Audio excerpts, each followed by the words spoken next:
Herkese merhaba. Bugün tarihin en büyük gizemlerinden birini, yani Hunların konuştuğu dili çözmeye çalışan yepyeni ve çok heyecan verici bir bilimsel makaleyi mercek altına alıyoruz. Ama durun, hemen başlamadan önce çok önemli bir not. Bu anlatacaklarım Svence Bonman ve Simon Fries adında iki dil bilimcinin yepyeni bir makalesindeki iddialar. Yani bu konu kesinleşmiş bir tarih değil, aksine dil bilimciler ve tarihçiler arasında hala hararetle tartışılan çok canlı bir araştırma alanı. Bizim de amacımız bu yeni tezin sunduğu kanıtları ve argümanları hep birlikte anlamaya çalışmak. Peki tüm bu tartışmanın merkezinde ne var? Aslında çok basit bir soru. Hun İmparatoru Atilla hangi dili konuşuyordu? Düşünsenize, tarihin en ünlü, en karizmatik figürlerinden biri ama ordularına hangi dilde seslendiğini bilmiyoruz. İşte bu, yüzyıllardır çözülememiş o büyük muamma. Peki bu makalenin izinde bu gizemi nasıl çözeceğiz? İşte yol haritamız. Önce bu 100 yıllık dil gizeminin kökenlerine ineceğiz. Sonra önceki teorilere neden meydan okunduğuna bakacağız. Üçüncü adımda Sibirya'dan gelen bir ipucu olan Yenisey dil ailesini tanıyacağız. Ardından tezin bel kemiğini oluşturan o 4 kanıt sütununu inceleyeceğiz. Ve en sonunda tüm bunları birleştirip antik dünyaya nasıl yeni bir pencereden bakabileceğimizi göreceğiz. Hadi başlayalım. Evet, ilk bölüm, yüzyıllık bir dil gizemi.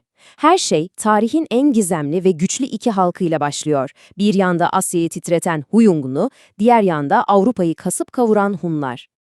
Şimdi zaman çizelgesine bir bakalım. Milattan önce 3. yüzyılda Huyungnu İmparatorluğu İç Asya'da dev bir güç. Sonra milattan sonra 2. yüzyılda dağılıyorlar ve kalıntıları Altay Sayan bölgesine çekiliyor. Ve sonra bir sessizlik. Tam 200 yıl sonra 4. ve 5. yüzyıllarda Avrupa'da Hunlar sahneye çıkıyor. İşte bu aradaki o 200 yıllık boşluk, o sessiz dönem, tarihçilerin hep kafasını karıştıran şey. Bu iki halk aynı mıydı? Arada ne oldu? İşte bu soruların cevabı hep bu boşlukta gizli. İşte bu makalenin ortaya attığı o büyük iddia tam da bu boşluğu hedef alıyor. Diyorlar ki bu iki halkı birbirine bağlayan şey dilleriydi. İddiaya göre hem Hiyungnular hem de Hunlar aynı dili konuşuyordu. Ve bu dil ne Türkçe ne Moğolca. Bu dil soyu çoktan tükenmiş bir Paleo-Sibirya dili olan eski Arin diliydi. Peki, tamam, bu yeni bir iddia ama bundan önce ne düşünülürdü? Şimdi makalenin yaptığı gibi biz de önce eski teorilere, yani bu konunun olağan şüphelilerine bir göz atalım. Yani masada hep birkaç farklı aday vardı. Bazılarına göre Hunlar bir İrani dil konuşuyordu. En popüler teoriler ise onların bir Türk dili ya da bir Moğol dili konuştuğu yönündeydi. Hatta bir de dördüncü seçenek vardı. Belki de dilleri bildiğimiz hiçbir aileye ait olmayan, tamamen izole, gizemli bir dildi. Makalenin bu teorilere getirdiği en büyük eleştirisi ise şu: kanıtlar zayıf ve çoğu zaman anakronik. Yani ne demek bu? Türk veya Moğol dillerinin o dönemde, o coğrafyada var olduğuna dair elimizde Hiyungnularla çağdaş hiçbir yazılı metin yok. Kanıt olarak sunulan şeyler, Hunlardan yüzyıllar sonra yazılmış kaynaklardan geliyor. Bu da elmalarla armutları karşılaştırmak gibi bir şey. Zamanlama yanlış. Peki eski teoriler zayıfsa, yeni tezin dayanağı ne? İşte burada hikaye bizi Sibirya'ya, pek de bilinmeyen bir dil ailesine götürüyor, Yenisey dillerine. Peki nedir bu Yenisey dilleri? Şöyle düşünün, Türk ve Moğol dilleri Sibirya'ya yayılmadan çok önce orası bambaşka dillerin konuşulduğu bir yerdi. İşte bu Paleo-Sibirya dilleri, o eski dilsel dünyanın adeta yaşayan fosilleri, son kalıntıları. Zamanla çoğu yok olmuş, geriye bir avuç Yenisey dili kalmış. Ve işte burada çok ilginç bir şey oluyor.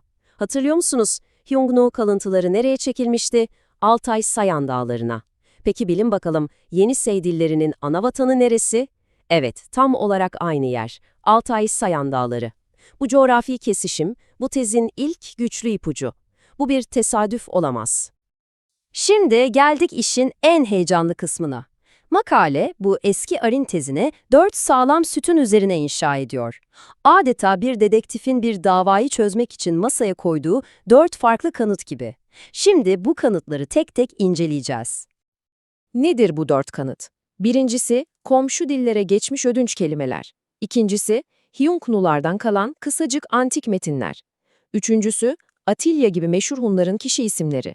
Ve dördüncüsü, geride bıraktıkları yer isimleri. 4 farklı açıdan aynı hedefe işaret eden kanıtlar. Peki dil bilimciler bu konutları nasıl analiz ediyor? Kullandıkları bir süper güç var. Karşılaştırmalı metot. Bu aslında tam bir dil bilimsel detektiflik işi. Akraba dillerdeki seslerin zamanla nasıl düzenli, belli kurallara göre değiştiğini buluyorlar. Bu sayede yazılı kayıtları olmasa bile bir dilin geçmişini, kökenini adım adım yeniden inşa edebiliyorlar.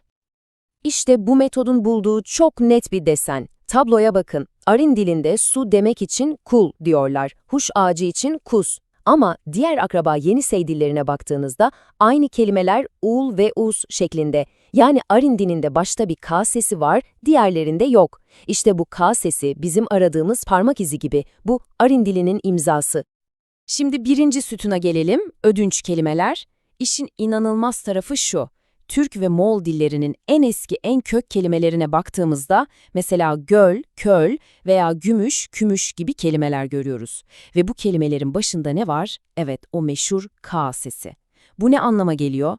Demek ki Proto-Türkler ve Proto-Moğollar bu kelimeleri o dönemde bölgenin prestijli dili olan yani Huyunguların konuştuğu eski Arin'den almışlar. İkinci kanıtımız antik metinler. Elimizde Hyungnu dilinden kalan sadece birkaç kelime ve bir iki cümle var. Ama bunlar altın değerinde. Mesela Jie beyti diye bilinen bir metinde fiilin sonuna gelen ekstang diye bir ek var. Bu ek bütün Yenisey dilleri içinde sadece ve sadece Arin dilinde mevcut. Ya da bir Hyungnu ünvanında oğul anlamına gelen koala kelimesi. Bu kelimenin de ses yapısı yine sadece Arin diliyle uyumlu.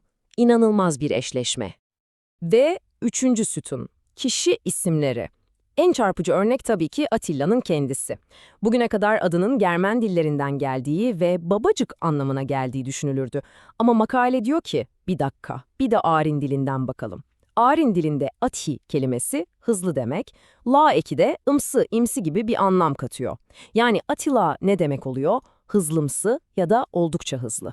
Hangisi bir savaş lorduna daha çok yakışıyor, babacık mı oldukça hızlı mı karar sizin. Geldik son ve belki de en görsel kanıta, yer isimleri. Şunu hayal edin. Dil bilimciler Yenisey dillerinden gelen yer adlarını bir haritaya işliyorlar ve ortaya net bir tablo çıkıyor.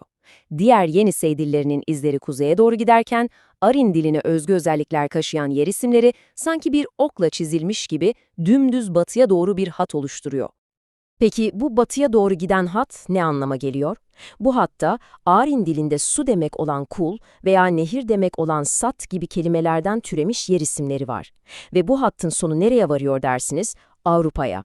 Yani Arin dili konuşanların haritada bıraktığı bu iz, Hunların tarih kitaplarında okuduğumuz göç yoluyla birebir aynı. Kısacası dilin bıraktığı iz, ordunun yürüdüğü yolu aydınlatıyor. Evet, 4 kanıtı da gördük. Şimdi son bölümde tüm bu parçaları birleştirelim ve antik dünyanın bu bağlantısının bize ne anlattığına bakalım. Özetleyelim. Ödünç kelimeler bize eski Arin'in bir prestij dili olduğunu gösterdi. Antik metinler Arin diline özgü dil bilgisi izleri taşıyordu. Atilla gibi Hun isimleri Arin dilinde mantıklı açıklamalara kavuştu. Ve yer isimleri Hunların göç yolunu harita üzerinde çizdi. Bakın, birbirinden bağımsız 4 farklı kanıt hepsi aynı yöne işaret ediyor. Ve işin en heyecan verici kısmı, bu sadece dil bilimsel bir tez değil. Son yıllarda yapılan genetik çalışmalar da bunu doğruluyor. Hyungnu elitleriyle Avrupalı Hunlar arasında doğrudan bir genetik bağ bulundu. Yani dil ve genetik aynı hikayeyi anlatıyor. Sonuçta bu çalışma bize şunu hatırlatıyor. Diller sadece kelimelerden ibaret değil. Onlar tarihin sessiz tanıkları. İçlerinde göçlerin, imparatorlukların, unutulmuş halkların hikayelerini saklıyorlar. Bu da insanı düşündürüyor değil mi? Acaba insanlık tarihinin daha nice gizemli bölümü işte böyle unuttuğumuz dillerin derinliklerinde bir gün çözülmeyi bekliyor.